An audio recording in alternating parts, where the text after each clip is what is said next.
Eu sei que ele já preparou, mas vamos orar por ele. É um homem, um empresário, um pai de família, um pastor, e também precisa de nossas orações, né? Então vamos orar por ele. Bendito Deus e Pai, teu filho está aqui, ó Pai. Ele assume essa tribuna para ser a tua boca aqui esta noite. Use-o, Pai, dentro da tua instrumentalidade. Deus, que cada vida que aqui está esta noite possa receber, ó Pai, uma palavra divina do Senhor, do teu trono, para cada vida. Deus, mas para que isso aconteça, seja para com teu filho, abençoando a tua vida em todas as áreas, familiar, sentimental, financeira, profissional. Deus, guarda os teus filhos onde estiverem, ó Pai, o teu filho Júnior ali em Brasília, a sua esposa, Deus, a sua filhinha ali em São Paulo, ó Deus, o seu genro, a sua filha aqui também. Guarda essa família em tuas mãos. Deus, que eles possam cada dia, Pai, ter uma gratidão por Ti, ó Deus, porque até aqui o Senhor os tem abençoado e guardado. E esta noite, ó Pai, será mais uma noite de bênçãos, porque o Senhor se levanta o teu filho para ser esse instrumento aqui esta noite. Amém. E nós já te agradecemos por tudo que iremos ouvir aqui, em nome de Jesus. Amém. Amém. Glória a Deus, aleluia. Glória a Deus, quem veio animado para a casa do Senhor, diga amém, né? Eu queria que você abrisse comigo sua Bíblia, antes de você sentar, num texto do Velho Testamento, Números, capítulo 13, versos 32 e 33, Números 13, 32 e 33, o título dessa palavra nossa essa noite vai ser Minha Verdadeira Identidade, e nós vamos aprender um pouquinho, pedir muito a Deus que trouxesse um espírito de quebrantamento, para que Deus pudesse tocar hoje na nossa alma e trazer para nós a restauração de coisas que precisam ser transformadas e curadas. Quem abriu, diga amém. Então vamos lá. Números 13, 32 diz assim: Assim perante os filhos de Israel, infamaram a terra que haviam espiado, dizendo: A terra pela qual passamos para espiá-la, é terra que devora os seus habitantes, e todo o povo que vimos nela são homens de grande estatura. Também vimos ali os nefilins, isto é, os filhos de Anak, que são descendentes dos nefilins. Éramos aos nossos olhos como, e assim também éramos aos seus olhos. Eu queria, pode assentar, meu irmão?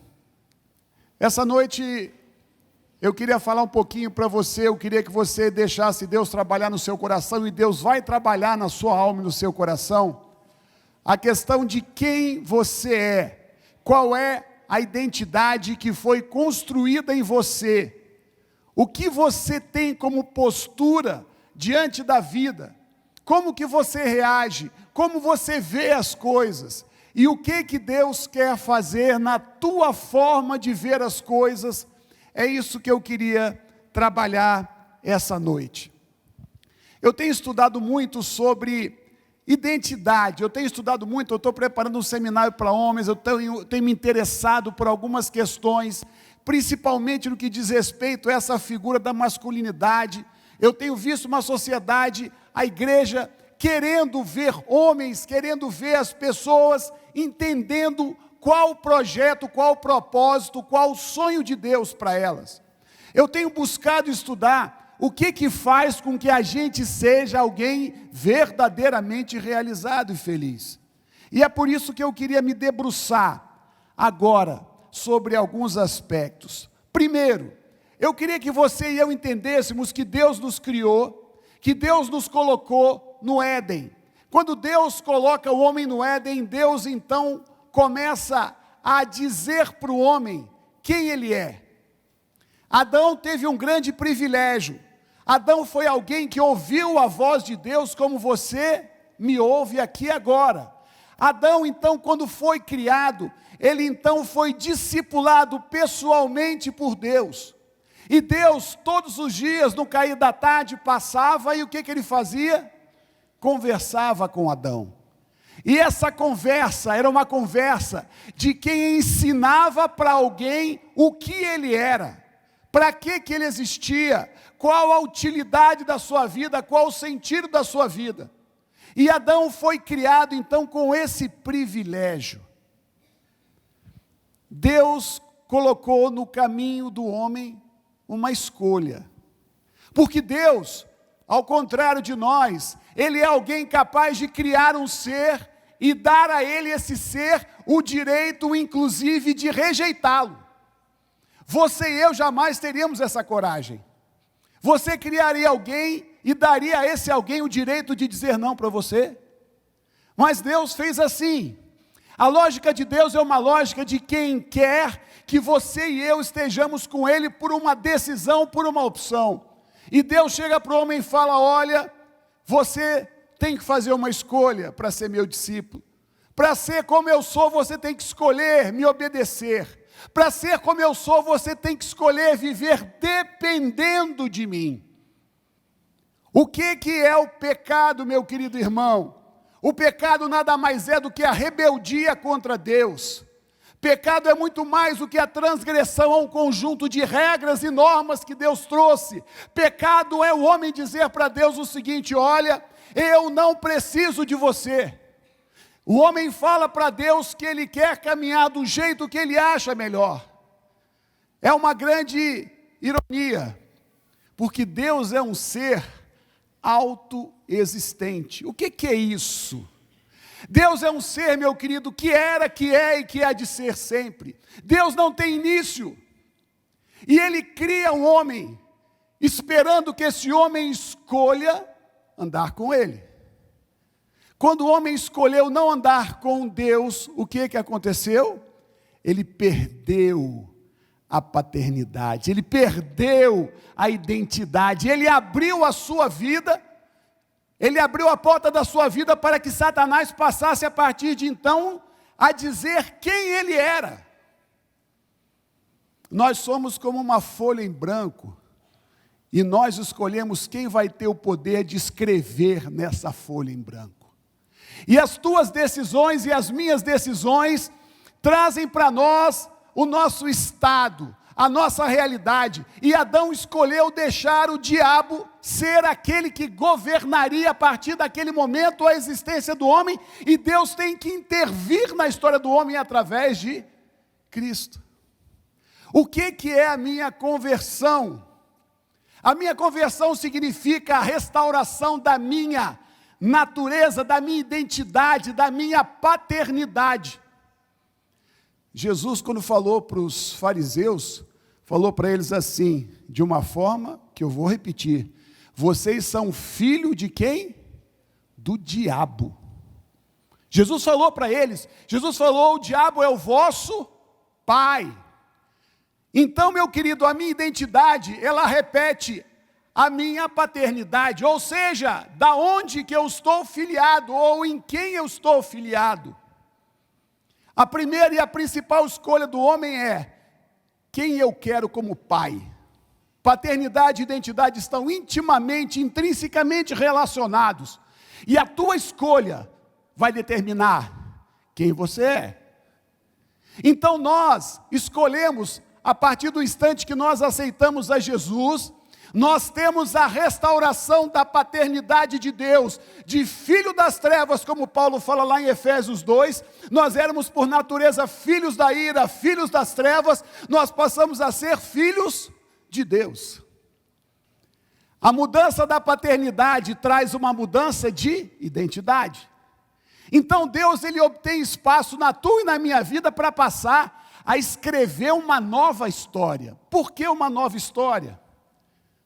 Porque nós recebemos, conforme fala a palavra de Deus em 1 Pedro, um legado dos nossos pais.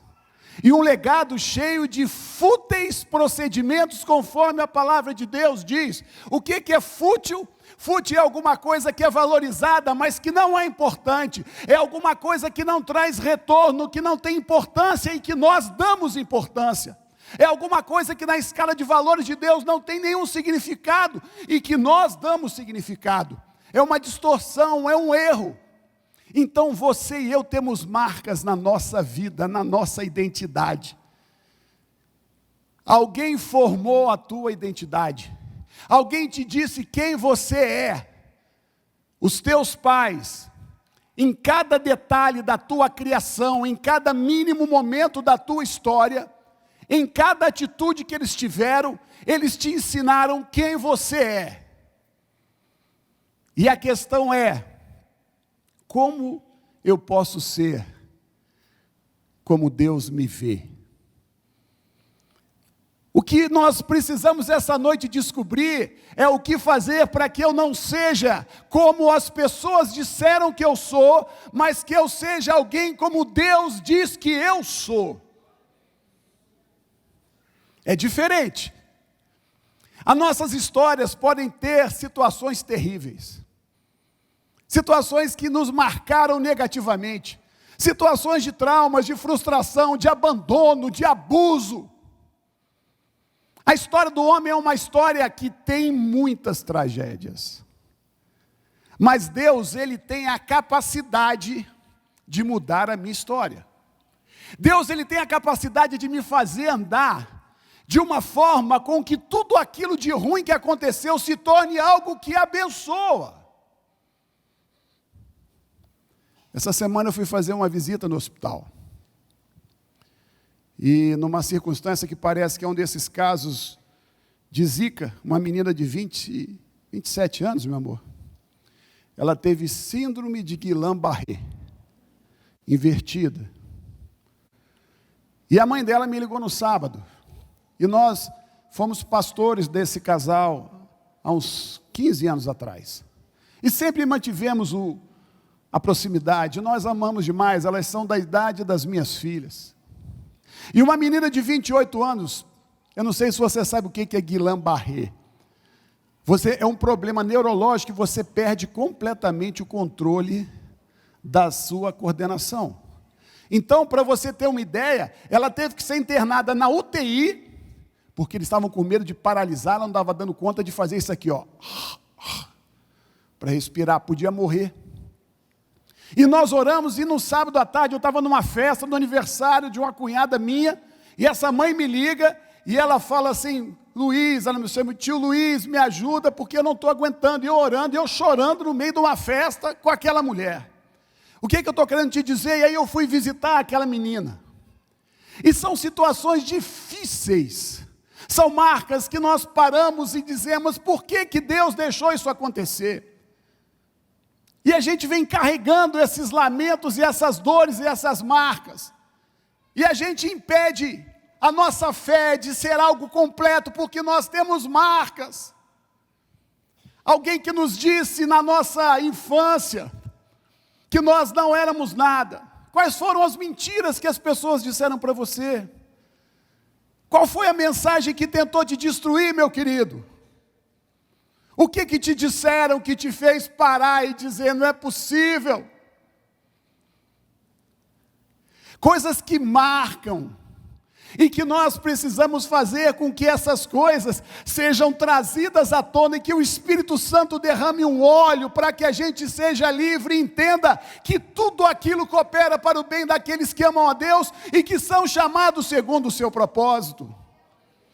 A vida de um homem de Deus não é uma vida sem marcas, ou sem problemas, ou sem traumas. Mas a vida de um homem de Deus é uma vida que tem o óleo da unção de Deus, e a cura, e a restauração de sonhos. Repita comigo, Deus tem sonhos para mim. Essa identidade, ela tem que ser algo construído a cada dia.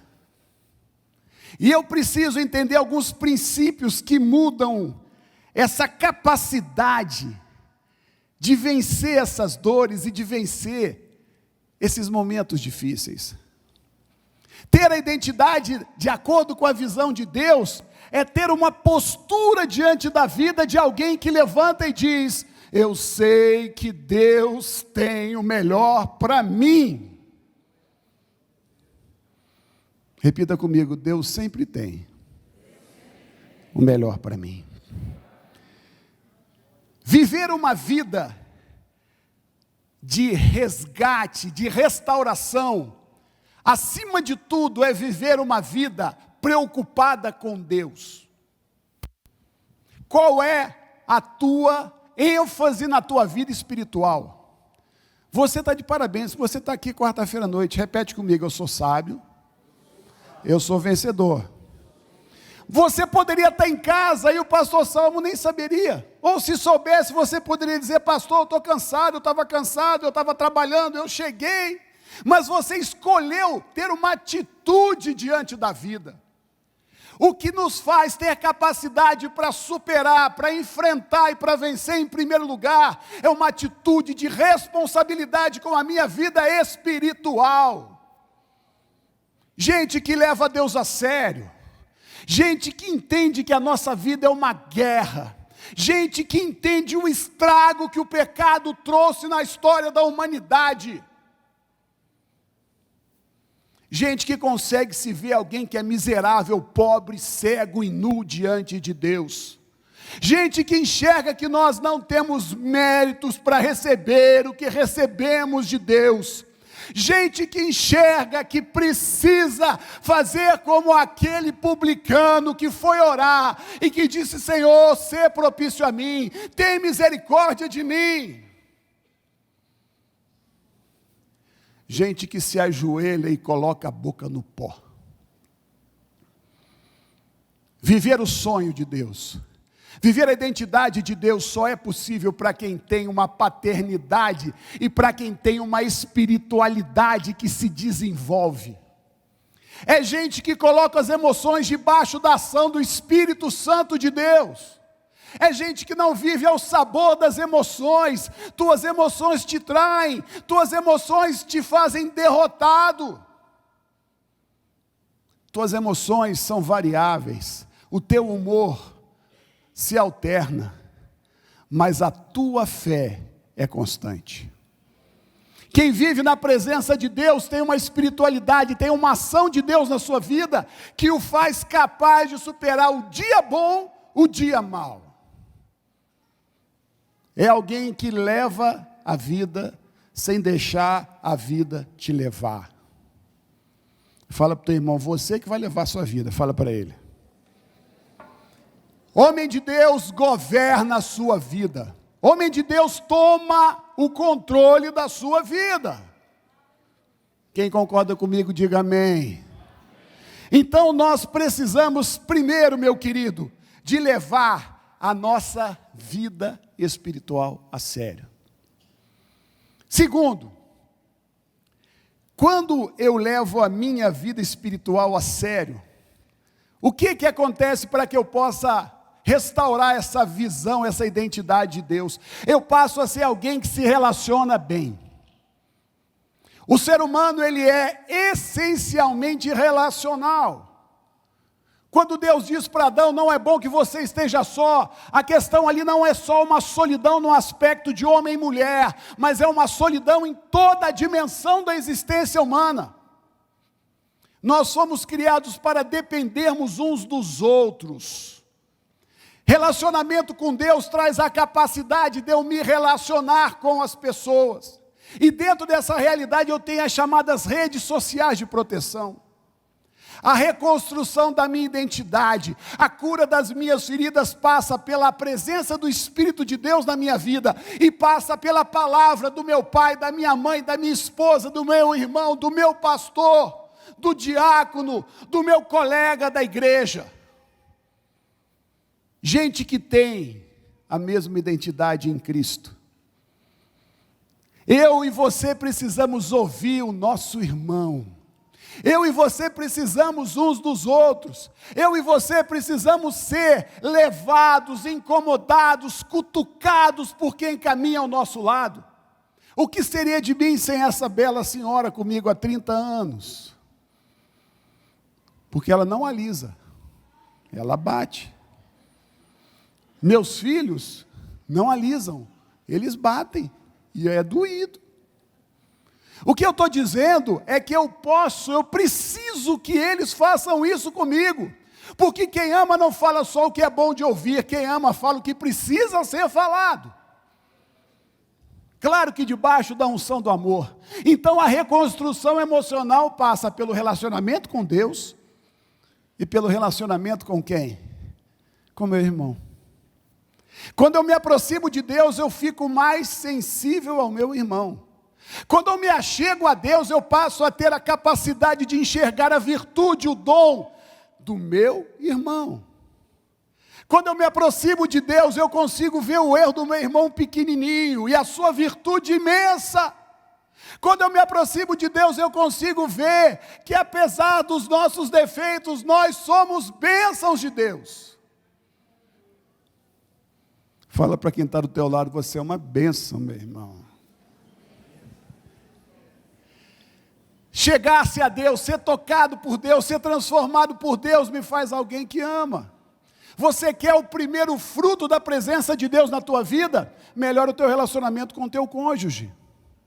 Não há nada mais destrutivo, mais pernicioso para um casamento de que um homem com coração duro tem uma família destruída, tem um relacionamento com seus filhos ausente, inexistente ou insuficiente, tem insensibilidade em relação às necessidades de quem está do seu lado, da sua esposa. Coração duro, longe de Deus, não consegue amar. Continuando.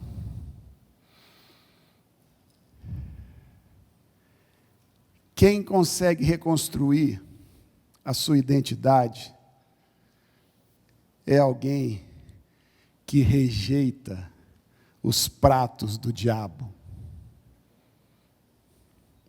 A Bíblia conta uma história. Esses dias eu estou até vendo televisão, cada vez que eu vejo aquela história de José, eu fico mais impressionado com a palavra de Deus. José foi um homem que tinha cravado no seu coração a imagem do sonho. O sonho que Deus lhe dera, Deus lhe deu 2 sonhos. O sol, a lua se curvando e os feixes dos irmãos se curvando. E o seu pai confirmava essa identidade. E apesar de ser jogado numa cisterna, apesar de ser vendido como escravo, ele manteve-se fiel a Deus, porque ele tinha uma identidade atribuída, dada por Deus. José só suportou o que ele suportou, porque ele sabia quem ele era. Ele sabia a sua verdadeira filiação, a sua paternidade, a sua identidade. Isso não quer dizer que ele não passasse por dificuldades e crises, mas isso quer dizer que só alcança o melhor de Deus quem sabe quem é.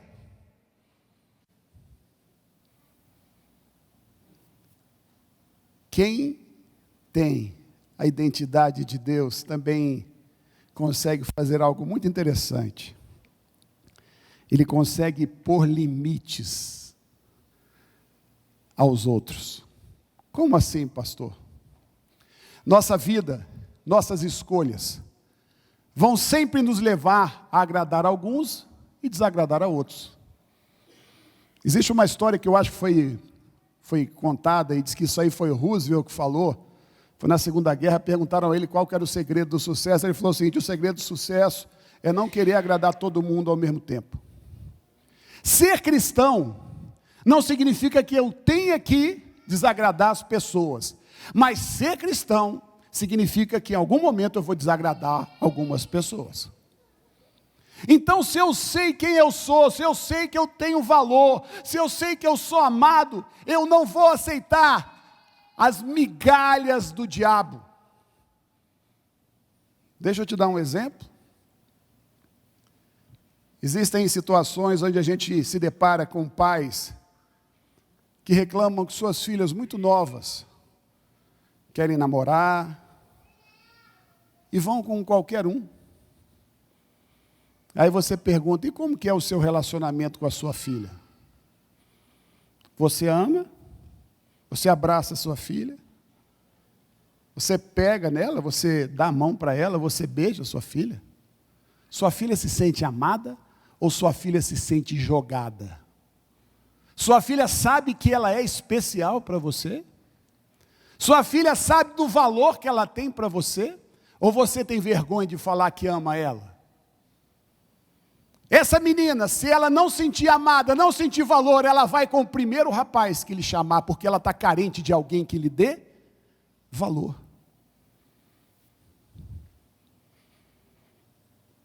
Esses dias eu estava vendo uma fita de uma pastora especializada em homossexuais, uma missão que existe, impressionante, chama Missão Avalanche.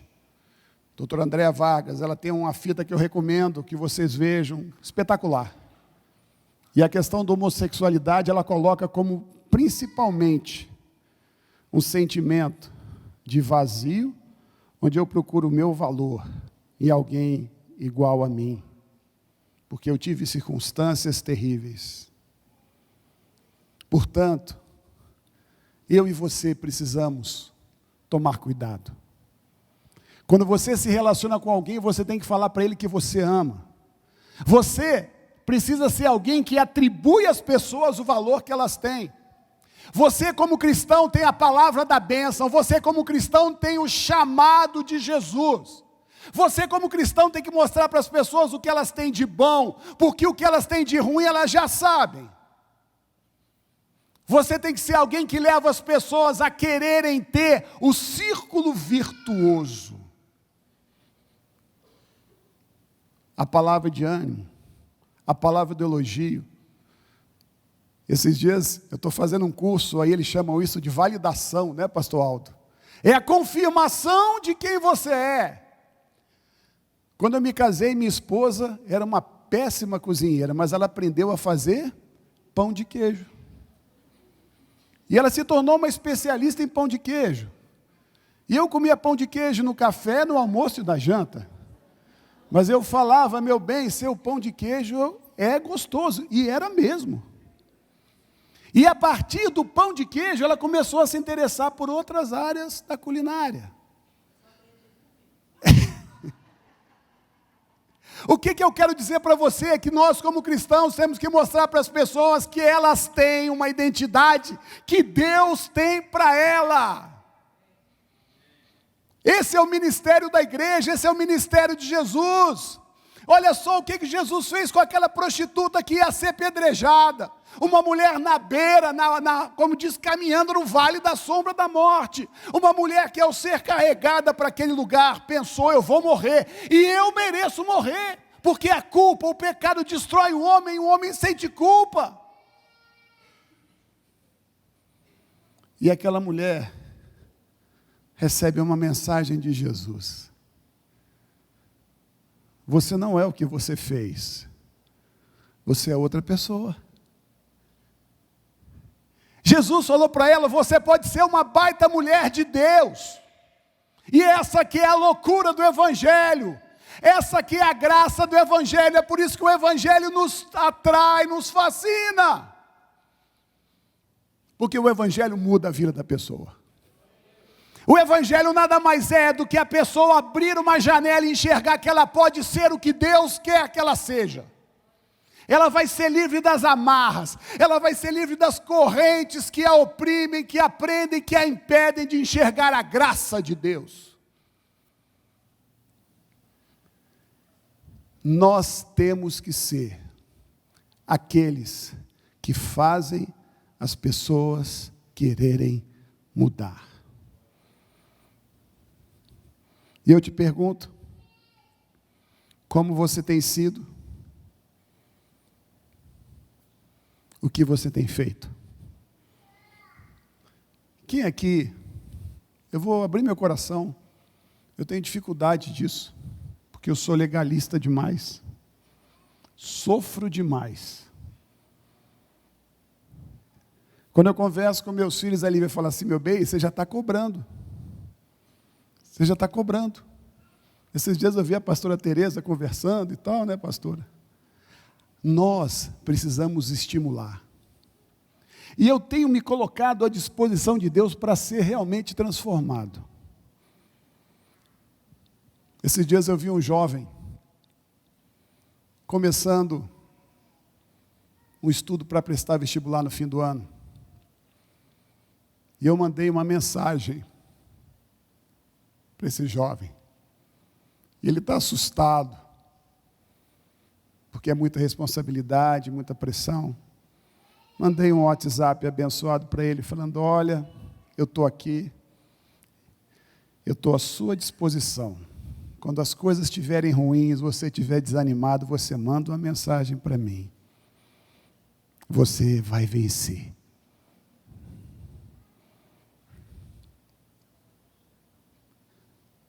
A resposta desse jovem foi assim: muito obrigado. Eu amo você muito. Deus quer que você seja alguém, meu irmão e minha irmã, que comove o coração de quem está do teu lado. Nós precisamos nos esvaziar das cobranças, e nós somos terríveis para cobrar. Nós precisamos enxergar a carência, e nós não queremos enxergar os defeitos. Nós queremos cobrar das pessoas que elas sejam perfeitas, sem que elas possam ser e sem que você seja. O que mais me irrita em mim é cobrar dos outros aquilo que eu não sou. Eu já descobri isso. Eu fico irritado comigo. Como é que eu tenho coragem de cobrar do outro aquilo que eu não sou? Quem consegue enxergar o que eu estou falando? Levanta a mão só para me consolar, meu irmão. Quanta crise que eu tenho. Aí eu vejo os meus filhos, às vezes os erros que eles cometem, eu falo: mas eu fiz pior.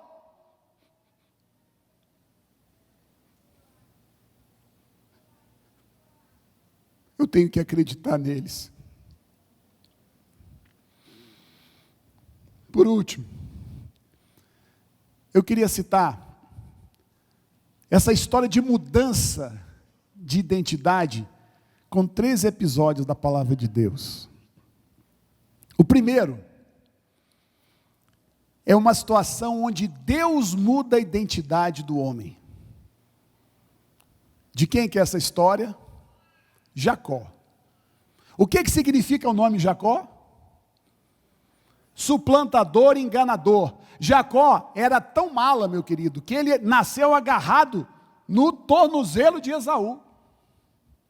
E o nome que lhe foi colocado simbolizava enganador. Seus pais eram homens de Deus que cometeram o erro de lhe atribuir um nome que era amaldiçoador.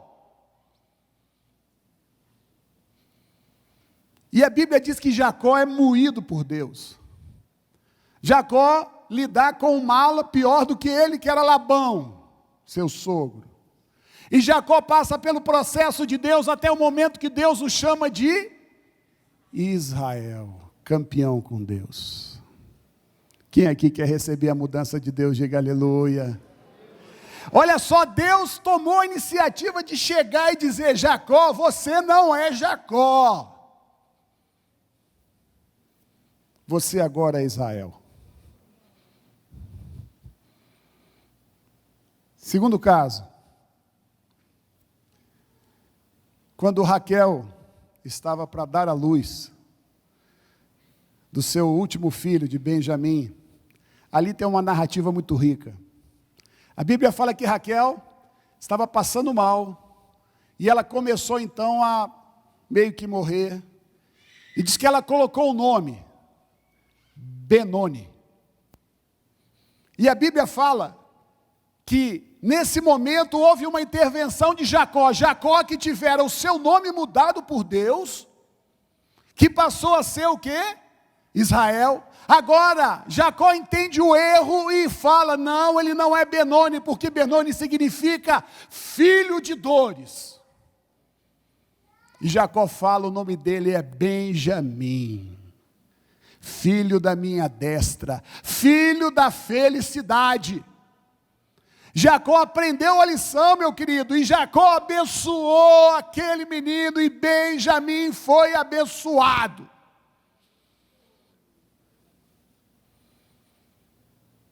Terceiro, Jabes. Jabes me impressiona, porque ele, em momento algum, ele teve a manifestação como Jacó teve de mudança de nome. Jabes simboliza você e eu, que temos que muitas vezes caminhar durante toda a nossa vida com os estigmas, com as palavras negativas ou com as palavras sem sabedoria que foram lançadas sobre nós e que nos impedem muitas vezes de vencermos, de sermos felizes, de conseguirmos alcançar grandes sonhos e objetivos. A postura de Jabes, ela me impressiona. Porque Jabes, sabendo que ele era filho de dores, ele passou a vida inteira lutando contra isso. E ele venceu.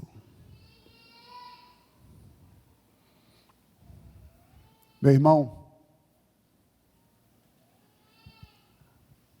qual situação que você vive agora?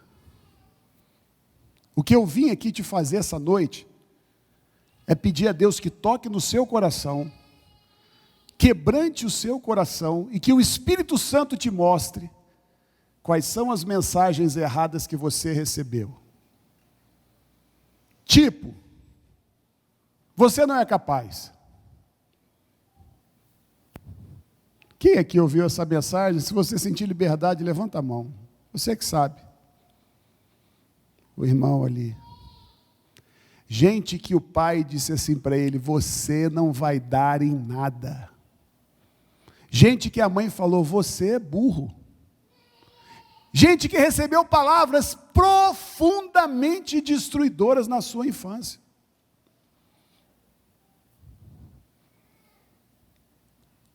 Segundo tipo de palavra, tipo assim: isso é areia demais para o seu caminhão.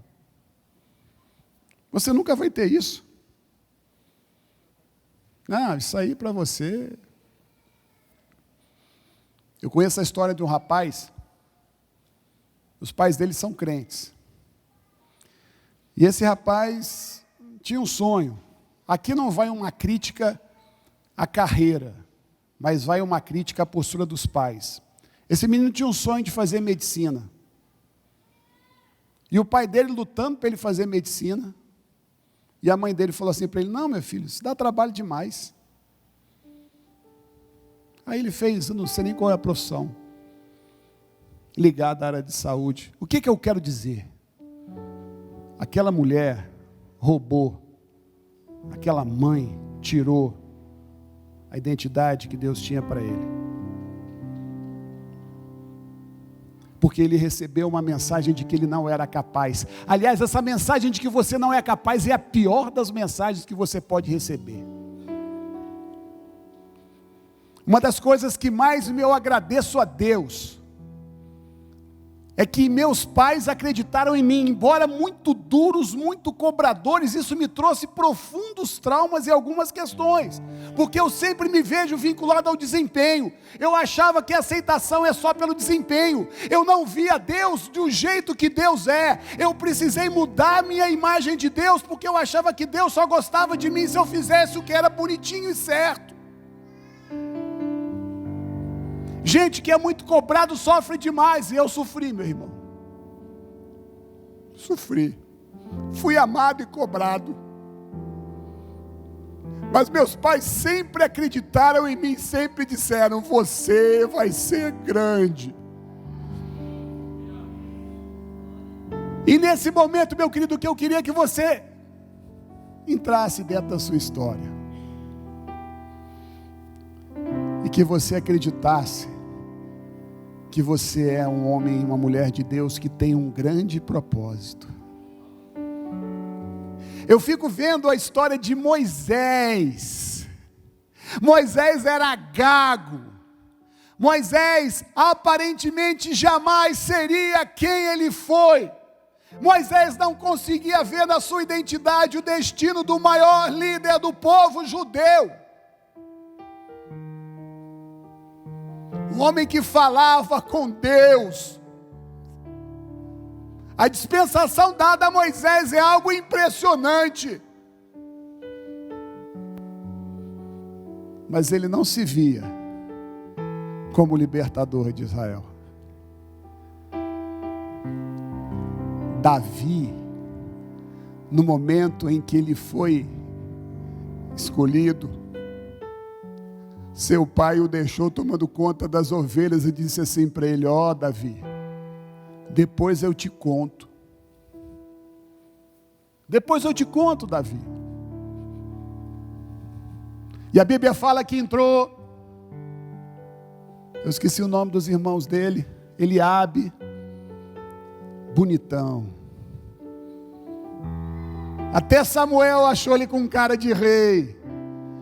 Deus falou: Samuel, deixa eu te falar uma coisa, meu irmão. Deus não vê como vê o homem, Deus vê o coração. Tua capacidade de viver o sonho de Deus depende não daquilo que as pessoas disseram de você, mas da tua disponibilidade de aceitar a identidade que Deus quer te dar. Queria que você agora se colocasse de pé.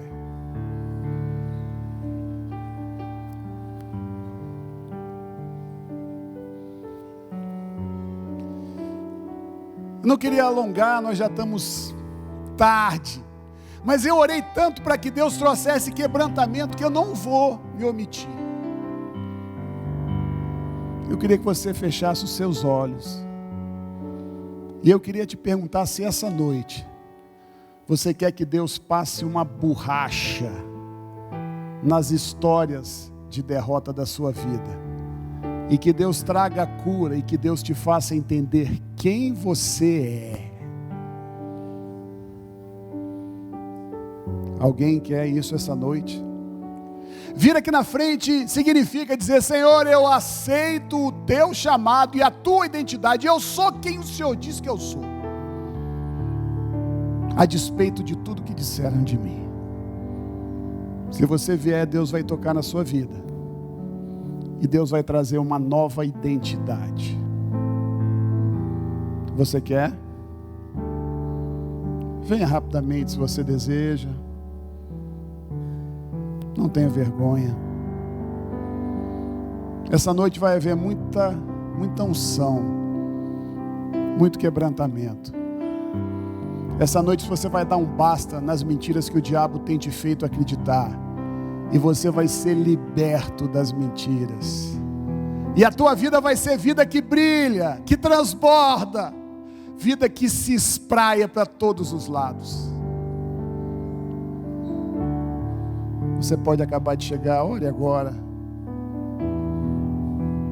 O que eu quero te dizer é que Deus tem um novo tempo para você.